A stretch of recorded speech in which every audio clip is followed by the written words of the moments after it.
The Defence Minister came to Parliament prepared for a fight. Nosiviwe Mapisa-Nqakula said South African troops were not deployed in the Central African Republic to protect former President Francois Bozize. Our soldiers who were deployed here in the Central African Republic from December, with my knowledge, were not in the Central African Republic to defend President Bozize. Not only that, even when some of them really believed that we could actually provide that kind of assistance, we made it very clear that we will not provide VIP protection because our special forces' responsibility is not to provide VIP protection, but rather to do the work that all of us know are supposed to do, and that in fact even the special forces do not provide VIP protection to our leadership in the country here. Last night, President Jacob Zuma announced that all South African troops were to be withdrawn from the CAR.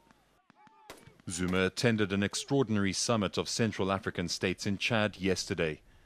The African Union and the government have condemned what they've described as the unconstitutional seizure of power in the CAR.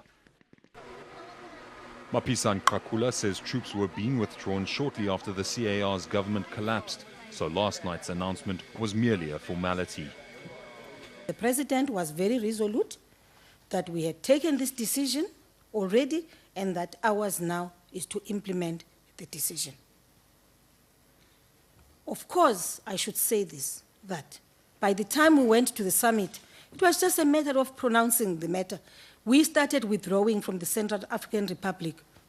The moment there was no government, the moment the government collapsed, we started withdrawing from there.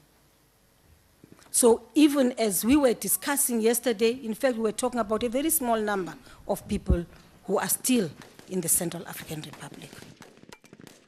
Former opposition leader Tony Leon says it's alarming there was no multilateral mandate for the troop deployment. Our interests in the Central African Republic are very remote, not just geographically, but diplomatically as well. For example, it's one of the very few African countries that we don't have an embassy or a direct diplomatic presence in.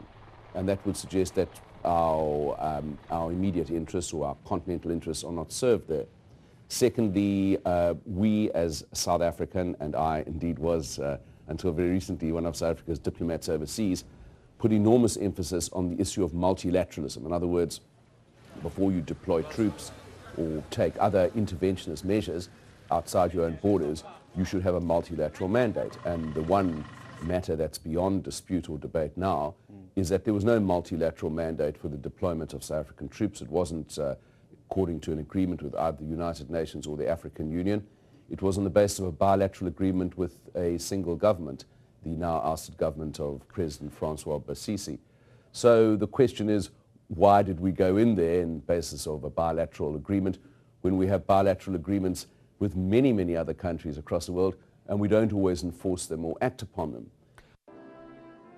While the families of the 13 soldiers who died in the Central African Republic are preparing to say their last goodbyes, it's still not known exactly when all SANDF troops will be withdrawn from the country.